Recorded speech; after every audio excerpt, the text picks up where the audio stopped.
Selamat sore Bu Indah. Em, Kali ini Bu Yuni akan melaksanakan coaching. Coaching di sini Bu Yuni selaku coach dan coachingnya adalah Pak Dedi. Dedi. Oke.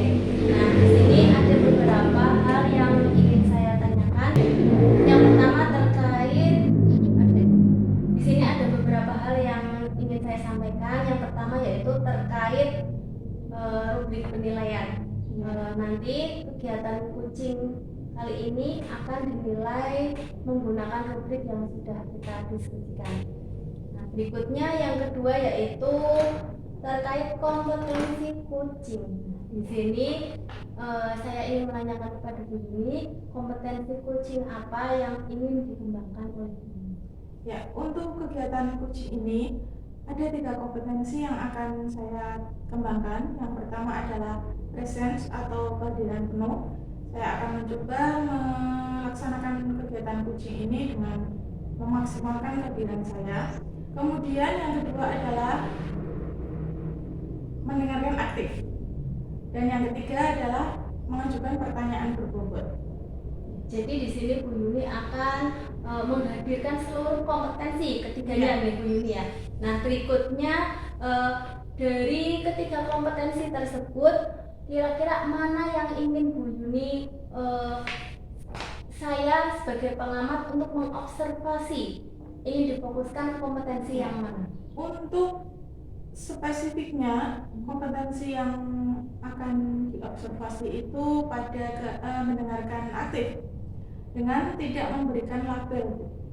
Jadi nanti dengan mendengarkan aktif tersebut saya akan mendapatkan kata kunci dari jawaban atau statement coaching untuk mengajukan pertanyaan yang berbobot. Jadi Bu Yuni di sini menghendaki kompetensi yang ingin saya observasi yaitu mendengarkan aktif, poin tidak memberikan label. Nah, betul sekali. Indikator ketercapaian dari tujuan pengembangan yang tadi Ibu sudah sampaikan apa Bu? Untuk indikator ketercapaiannya nanti diharapkan si coach ini bisa menceritakan segala permasalahan yang sedang dihadapi, kemudian menemukan ide-ide serta gagasan terbaiknya dengan mengalir sendiri tanpa adanya paksaan dari saya sebagai coach ataupun tanpa menghakimi. Seperti itu Bu. Baik, saya rasa cukup Bu Yuni. Silahkan laksanakan kegiatan coaching hari ini, semoga berjalan lancar. Ya, terima kasih Bu. Iya, sama-sama.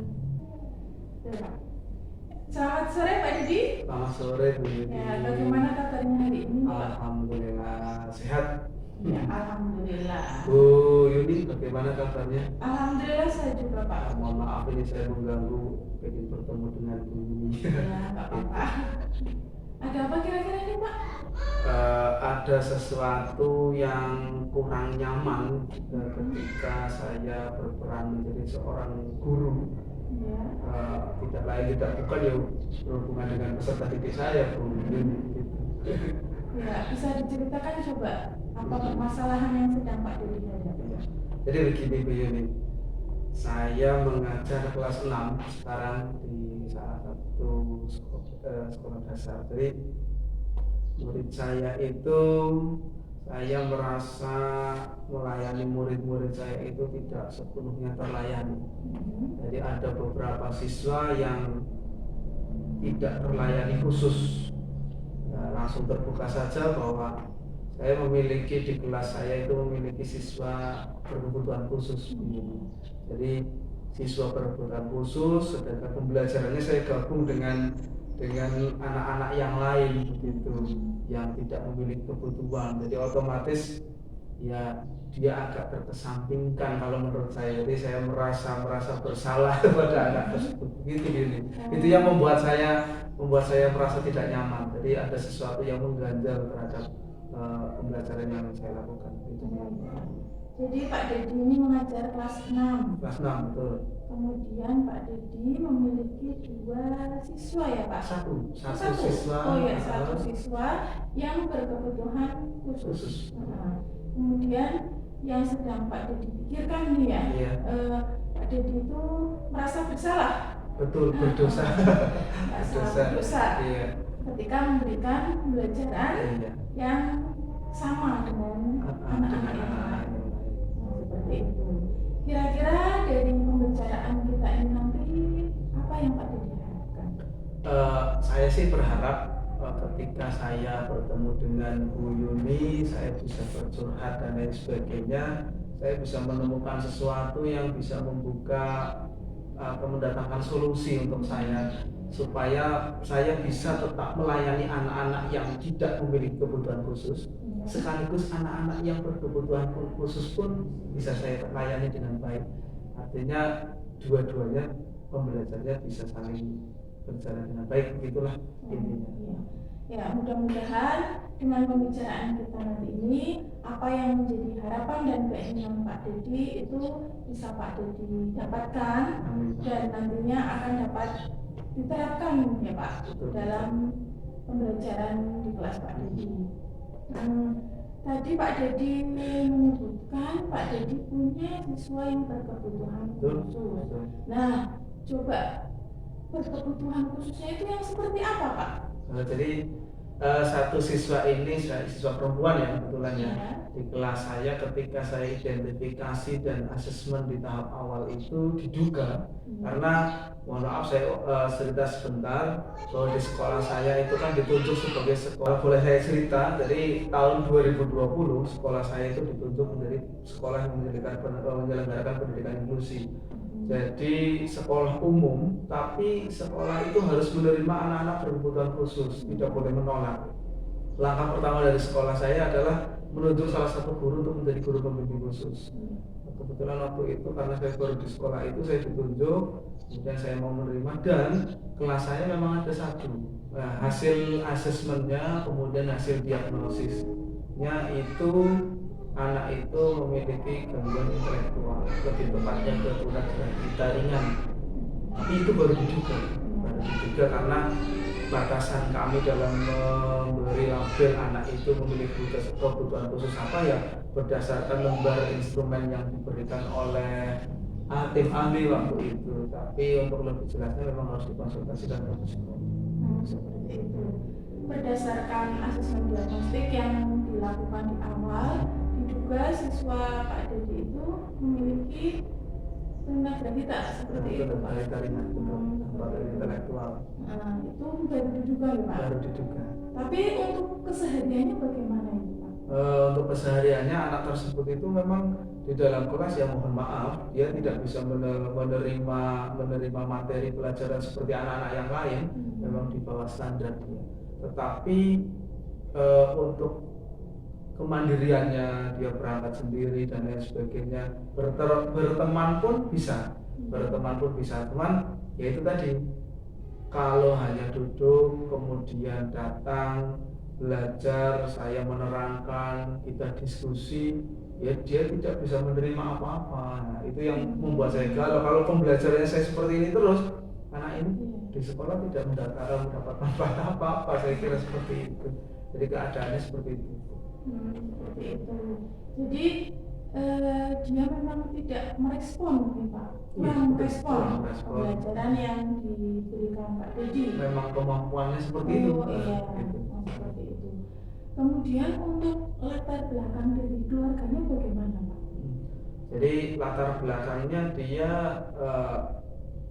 berasal dari keluarga yang menengah lah, tidak kurang, tidak ke atas, tapi menengah standar. Tapi yang saya salutkan dari keluarga beliau adalah orang tuanya itu yang pertama menerima keadaannya. Jadi untuk kondisi anak seperti itu di lingkungan keluarganya diterima. Jadi keluarga ya dari riwayatnya juga tidak ada yang memiliki kelainan dari riwayatnya. Jadi memang anak itu kalau orang tuanya bilang itu katanya Al-Quran hidup dari si bapaknya. Jadi bapaknya menerima, menjadikan anak itu Al-Quran hidupnya, sehingga saya menjalani sebagai seorang ayah berusaha memberikan pendidikan yang terbaik walaupun tidak di sekolah yang seharusnya, tapi karena memang letaknya yang paling dekat adalah di SD saya, jadi dimasukkan ke sekolah reguler. Luar biasa sekali berarti keluarganya ya Pak ya? Luar biasa.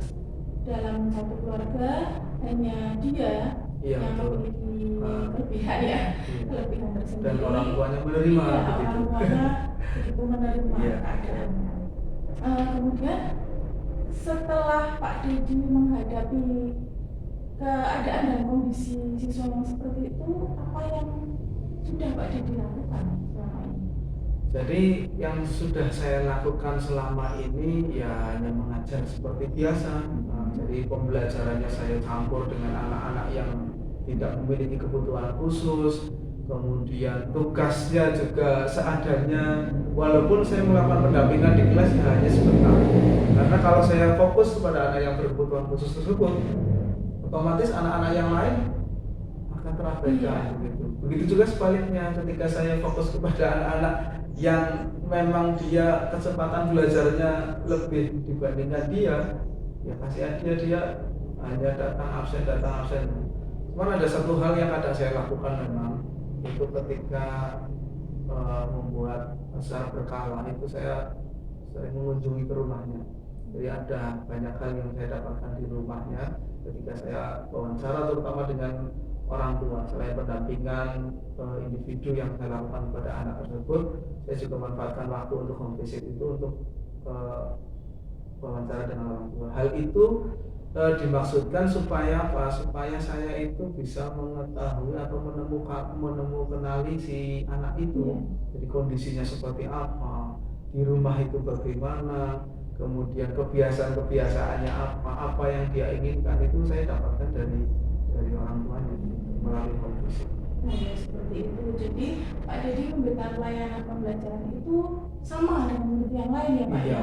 Karena faktor waktu juga ya Pak. Kalau fokus ke si anak itu, nanti yang lain bagaimana gitu ya Pak. Selain itu Pak Dedi juga melakukan visit ke rumahnya. Dalam waktu berkala. Iya, untuk menemui orang tuanya Pak. Terus respon orang tuanya bagaimana itu Pak ketika Pak Dedi memberikan pelayanan seperti itu?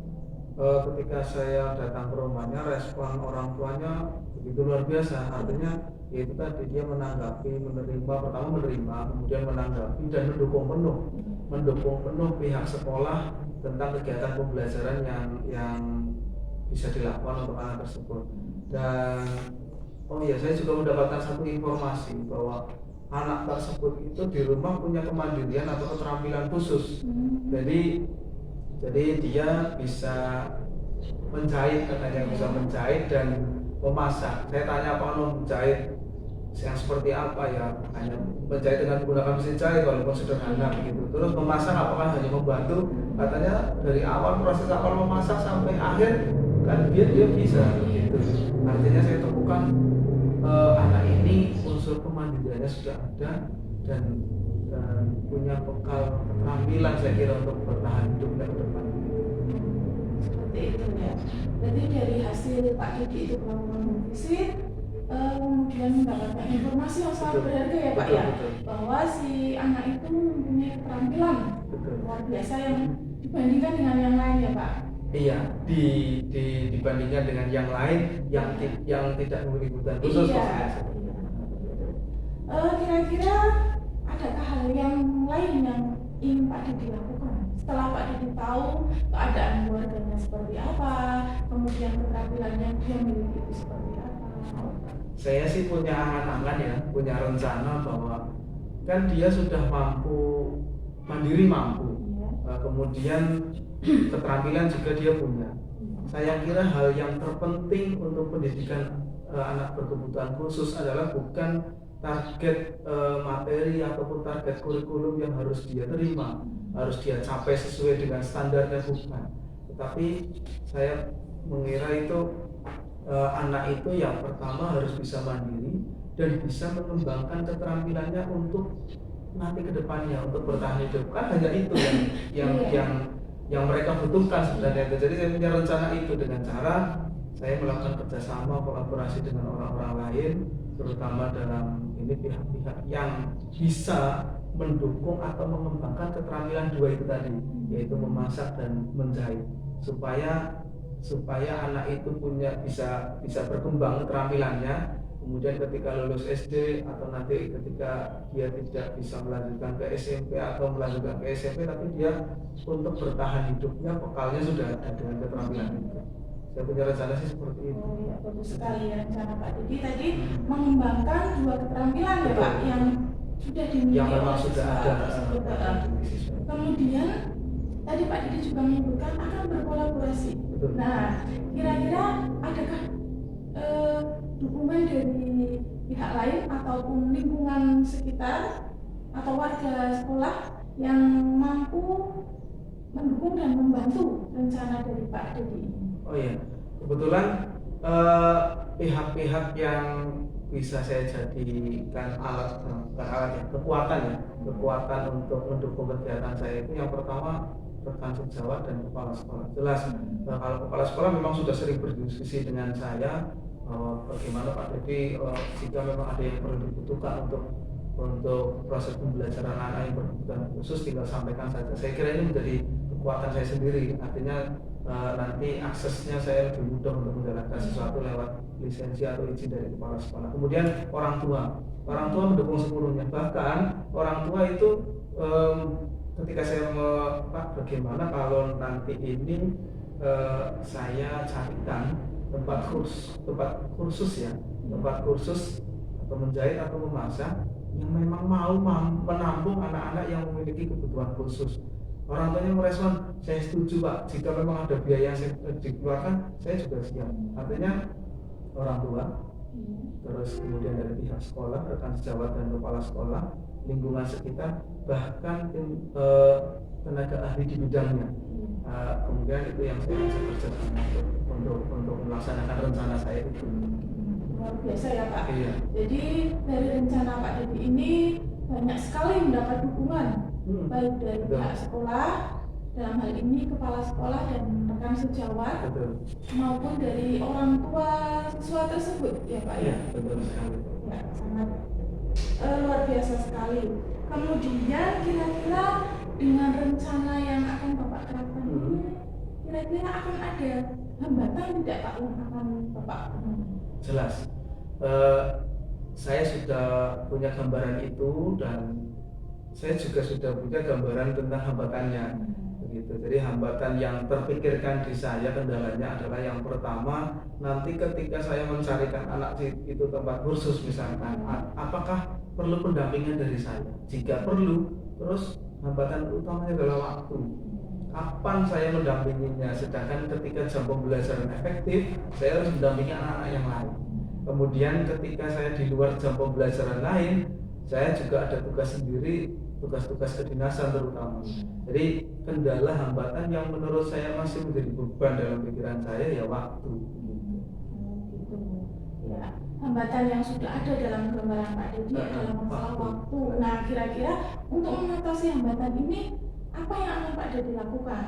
Nah, ini juga harapan juga sekaligus harapan bahwa nanti ketika saya memang butuh waktu lebih untuk mendampingi itu atau saya punya solusi lain supaya bisa berjalan semua, saya punya sebuah pemikiran untuk memecahkan itu. Yang pertama adalah ketika saya mau mendampingi anak tersebut, berarti saya harus memanajemen waktu saya, jelas, supaya semua bisa terlaksana. Saya bisa melakukan pembelajaran di kelas, saya bisa melakukan tugas kedinasan lain, sekaligus saya juga bisa mendampingi anak tersebut.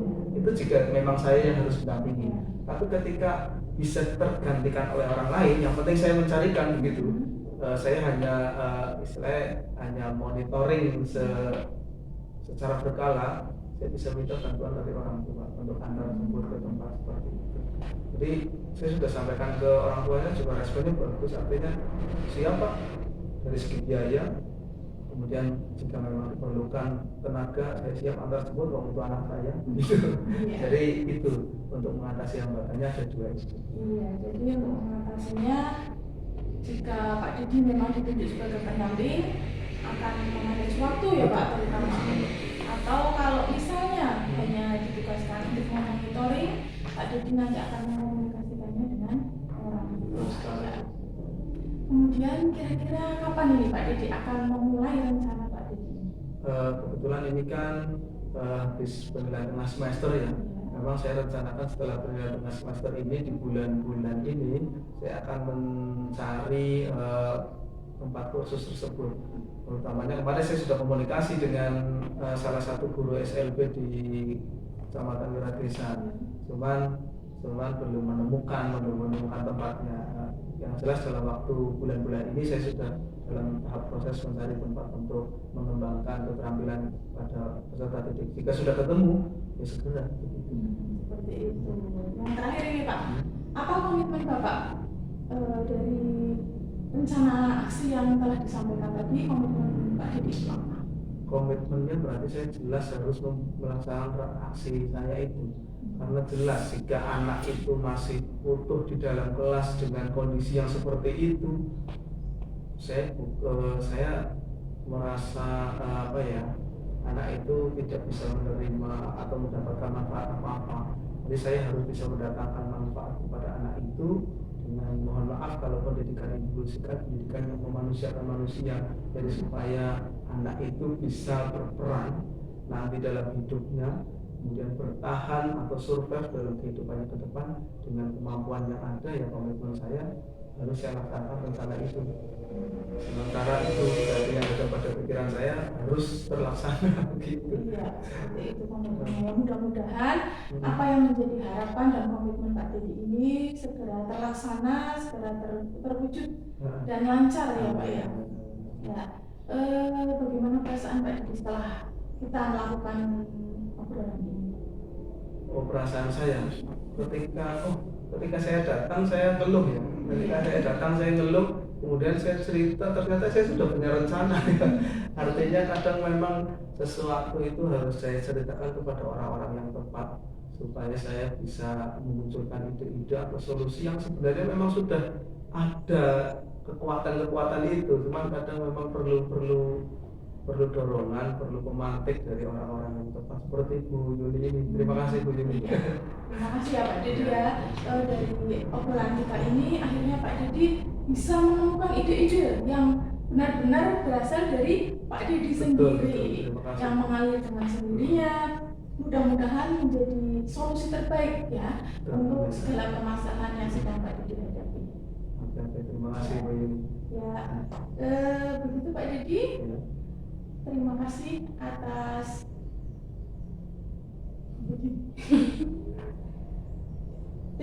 atas apa yang sudah disampaikan Pak Didi yang bisa menjadi pembelajaran juga buat saya ke depannya ketika saya menemukan permasalahan yang sama dengan yang Pak Didi hadapi. Harusnya saya yang berterima kasih. Sama-sama Pak Terima kasih Didi Bu. ya. Selamat sore Bu Yuni. Ya, selamat sore Bu Indah, ketemu lagi ya. Ya, nah ini selamat sebelumnya ya Bu Yuni. Bu Yuni sudah melaksanakan kegiatan coaching dan juga berjalan dengan lancar, berjalan dengan baik. Nah, kali ini saya ingin menyampaikan beberapa hal. Yang pertama sebelumnya saya ingin menanyakan apa yang sudah dilakukan selama kegiatan coaching kali ini. Ya, untuk kegiatan coaching yang sudah saya lakukan dengan posisi saya sebagai coach dan Pak Didi sebagai coaching, saya sudah menerapkan alur tirta. Ya, yang pertama tujuan, saya menggali tujuan dari pembicaraan antara saya dengan Pak Didi. Kemudian yang kedua, identifikasi masalah. Saya menggali masalah apa saja yang dialami oleh Pak Didi. Kemudian rencana aksi apa yang akan Pak Didi terapkan untuk menghadapi masalah tersebut. Dan yang terakhir adalah tanggung jawab yang bagaimana. Seperti itu. Selain itu, kompetensi yang tadi saya sebutkan, 3 kompetensi itu juga sudah saya penuhi. Yang pertama presence, saya berusaha hadir sepenuhnya. Kemudian yang kedua, menjadi pendengar aktif, ya, mendengarkan aktif dengan tidak memberikan label. Kemudian yang ketiga, mengajukan pertanyaan berbobot berdasarkan kata kunci yang saya dengar tadi. Seperti itu. Luar biasa sekali nih ini hari ini. Kemudian saya mohon izin untuk menyampaikan hasil dari pengamatan saya hari ini ya, Bu Yuni ya. Silakan. Yang pertama yaitu terkait tadi alur. Nah, berdasarkan yang saya amati, kucing yang dilakukan oleh Bu Yuni ini sudah bagus, sudah berjalan sesuai alur, yaitu alur Tirta yang pertama tujuan. Di sini Bu Yuni sudah sebelum memulai kucing lebih dalam, lebih lanjut, Bu Yuni sudah menggali tujuan apa, hasil apa yang ingin dicapai oleh si kucing dari kucing yang akan dilaksanakan. Berikutnya yaitu identifikasi. Di sini Bu Yuni juga mampu mengidentifikasi apa sebenarnya yang sedang dihadapi oleh si kucing dan memberikan pertanyaan-pertanyaan pemantik sehingga si kucing dapat menggali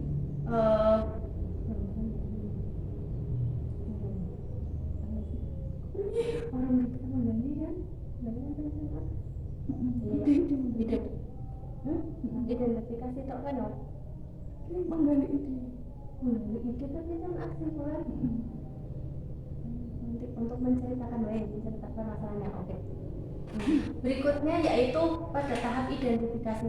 Di sini Bu Yuni sudah mampu mengidentifikasi dengan cara memberikan pertanyaan-pertanyaan yang baik, yang luar biasa, yang berbobot sehingga dari kucing sendiri mampu menceritakan permasalahannya secara spesifik dan detail.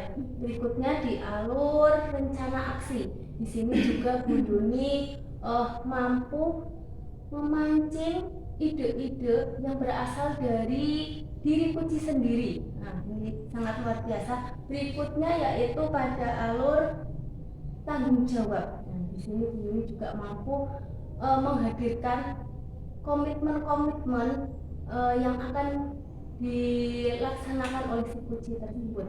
Nah, itu adalah dari alurnya. Kemudian dari kompetensi sendiri, di sini Bu Yuni juga sudah mampu memunculkan ketiga kompetensi. Yang pertama yaitu kompetensi presence.